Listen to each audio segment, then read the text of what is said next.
So I've had this Z Flip 3 for the past 9 months, and a lot of people now are reaching out to me and asking me if it's worth buying this device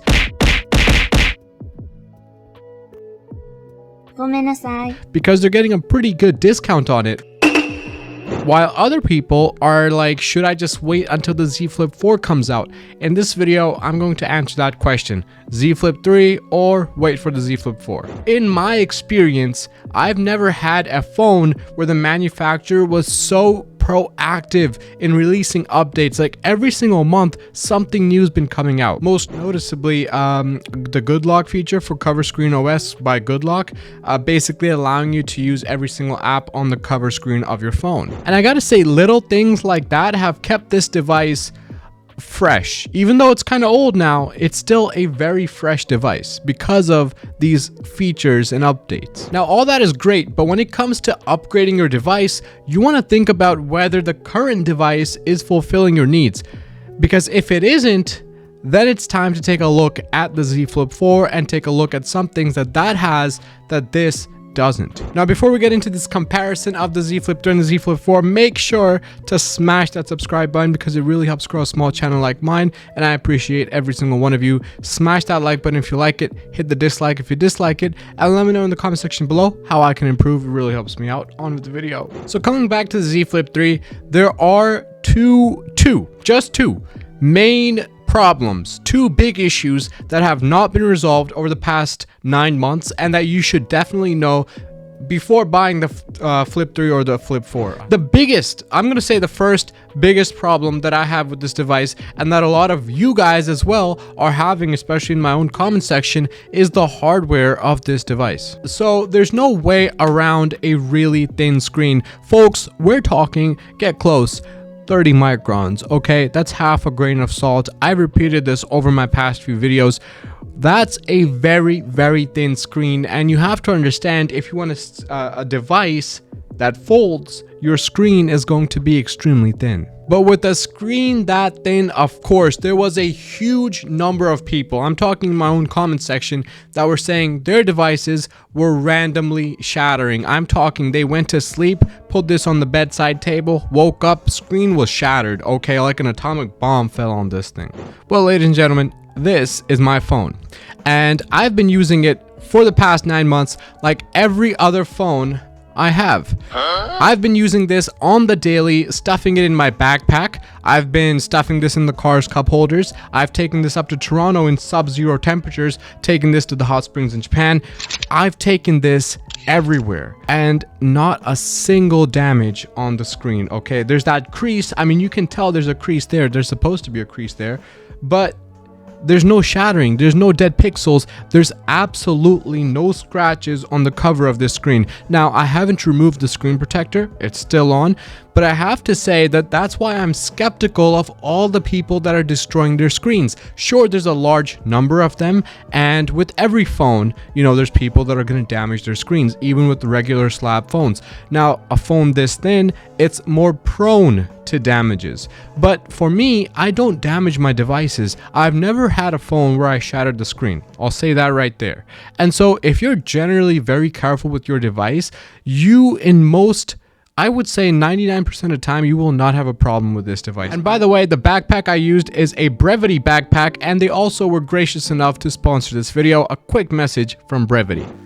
Ladies and gentlemen, I just got my Brevity backpack today. And aside from a ton of pockets and awesome build quality, my favorite feature would have to be this J pocket right here. So this is something I've never seen before, and it's quite innovative.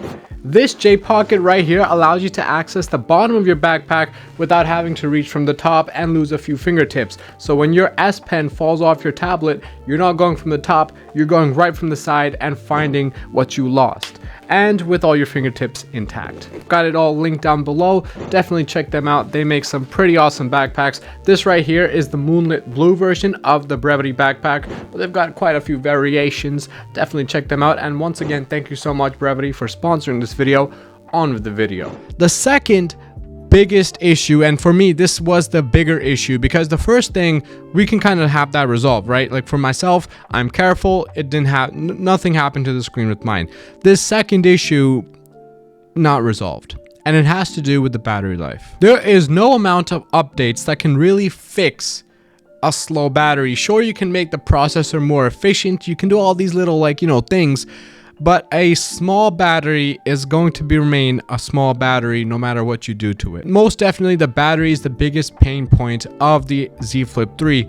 So now let's take a look at the Z Flip 4. Does the Z Flip 4 address these problems? Which, if it does, that would be amazing. Let's take a look. And by the way, on the point of battery drain over the past 9 months, I have not noticed any damage or any kind of decrease in the battery drain of this device. So it still holds battery just like it did day one. It's just that the battery is smaller. So on Phone Arena, one of the first things they start tackling is talking about the Z Flip 4 camera. And yes, the camera is going to be better, noticeably better on the Z Flip 4. It's got a pretty major upgrade. I wouldn't call this a minor upgrade, but I will say that for me, and I've said this over and over again, the camera on the Z Flip 3 was perfectly fine. It's not top tier, it's not the greatest thing on the planet, but this is a very good camera still. So I don't think that a big upgrade in the camera would make me want to pay another $1,000-something for the Z Flip 4. I would still go with the Z Flip 3. So for the camera, I gotta say, thumbs down, not worth upgrading to the Z Flip 4. But let's keep on going. Let's keep taking a look. Now the Z Flip 4 does have an upgraded chipset. We're talking a basic Snapdragon 8 Gen 1 Plus. Okay, so maybe it's not so basic. It's got the plus in it. All right. Okay, take it easy. It means nothing. It's going to be a little bit faster. And now one of the things they highlight is better heat management, which is pretty cool, or better thermals, as some would say. I have to say, I haven't noticed heating issues on my Z Flip 3. Now, I used it like I said I do. Videos, a ton of those, a lot of maybe 1 or 2 hours of live conferences on my phone, which I barely ever do, so some days I'll have that in. But coming back to the chipsets, even though now this is a relatively older chipset in this device, it's still plenty powerful to do the things that I need it to do. I'm talking writing out emails like throughout the entire day. On Chrome, I'll have like 10 tabs, 6 to 10 tabs running at any single time. Even probably now, just to like show you. Oh yeah, I have 10 tabs exactly running on my device. So no slowdown, no hiccups, none of that at all with the current chipset that's in here. I think it's like the older 832. I'm not exactly sure. But does this new plus version of the chipset and the better thermals make paying the $1,000 price point a little bit more fair? No, not worth it for me. Not yet. Better camera, better chipset. Not there yet. Not enough. Let's keep going. Design. Okay, so basically the biggest thing that you guys need to know in the design is it's going to look exactly the same. The outer screen though is going to be a little bit different. It's going to be how much bigger? It'll go from 1.83 inches to 1.9. So we're talking a 0.07 inches bigger cover screen on the outside. Is that going to change any of the functionality? Absolutely not. Is that going to add new features to the device? Absolutely not.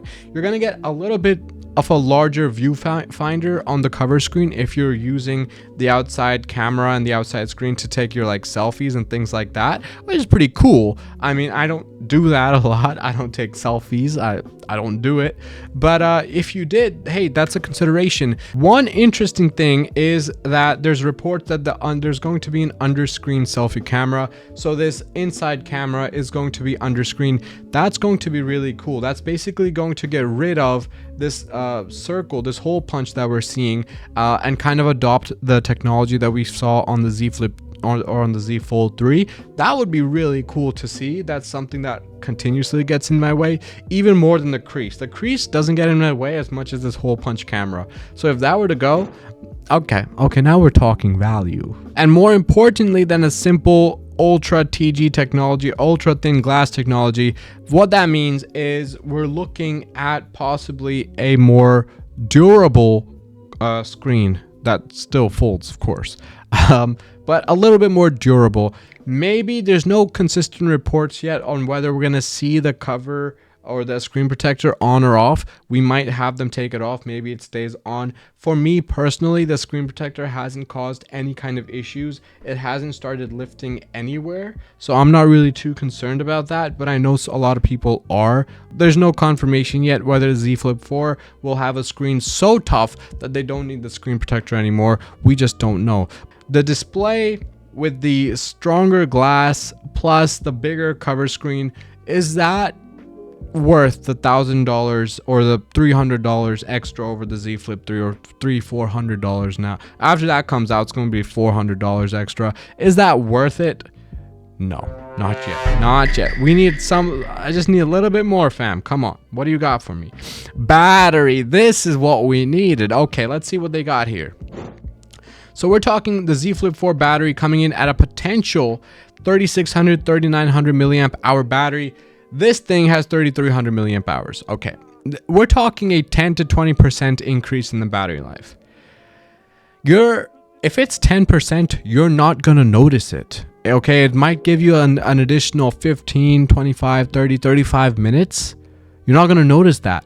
What you do notice, and what I noticed between this and this, is the fact that the S22 Ultra goes 7 hours flat and this thing goes like 5 to 6. I notice an extra hour or two of battery. That's something you'll notice, but an extra few minutes, or like 20 minutes or 25 minutes of battery, you're not gonna really notice that. That's not gonna save your life, you know. So one I guess saving factor is the fact that you're getting hopefully a 25 watt fast charging. I've seen this report elsewhere on Twitter as well. A lot of people are talking about this now, so we are hoping to see a 25 watt fast charger versus the 15 that we got on this. That would be really cool. It'd be even cooler if they put it in the box, you know what I mean, like include the charger in the box. That alone would make me want to pay a $400 extra. Samsung, do it, fam. You'll have a customer right here. I'll buy it if you put the charger in the box, fam. Do it again. Come on now. So that's all basically. Now, software and features, we're looking at Android 12. The Z Flip 3 also has Android 12. It's going to keep getting updates for the next 3 years, so we're not losing when it comes to staying on top of the latest software and OS. So should you wait for the Galaxy Z Flip 4, or should you just buy the Z Flip 3, get it on a good discount, get a good deal, and move on? Well, we just went through all the updates that we're expecting to see on the Z Flip 4, and I have to say, after going through all of them, no, I'm not as impressed. You know, I'm not over the moon about this new device. It's cool. There are those marginal upgrades, but it's the same thing as someone from the S21 saying, should I buy the S22? I would say no. Yes, there are marginal upgrades, but they're not enough to make me want to pay the extra premium. So is the Z Flip 4 worth an additional $300-400 for me? No, it's not. And again, this is for my personal usage. This is someone who's not using the camera so much. I mean, I like the way the pictures look on this, and I'm happy with the camera it has. More importantly, the screen inside, for me, not a single hint of damage on the inside screen. So I'm not worried about damaging this device. I'm not worried about any of the body becoming damaged or the hinge getting looser. I mean, I've had this for a year almost now, and the hinge is still just as tight, I mean, and satisfying. So yeah, that's my take on this whole question of whether you should get the Z Flip 4 or if you should buy the Z Flip 3 on a discount. For me, for people like me, go for the Z Flip 3. Save yourself some good bit of money. Buy the Galaxy Watch 4 with that extra money. That'll definitely be helpful.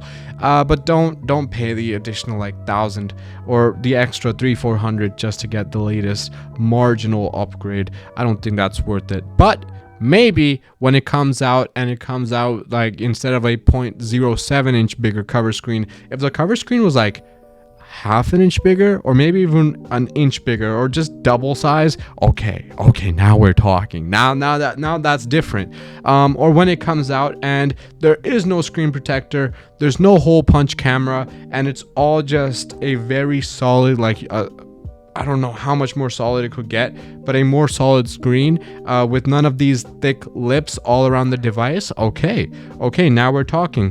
That could change my whole outlook. but we're not expecting any of that stuff, so I'm not going to dive into it. That's my answer for this video. I hope you guys enjoyed this video, and again, if you did, make sure to smash that subscribe button. It really helps me grow a small channel like mine. Smash the like button if you liked it, hit the dislike if you disliked it, and I'm gonna see you guys in the next one. Take it easy. 高円寺、阿佐ヶ谷、西荻窪には列車いたしません。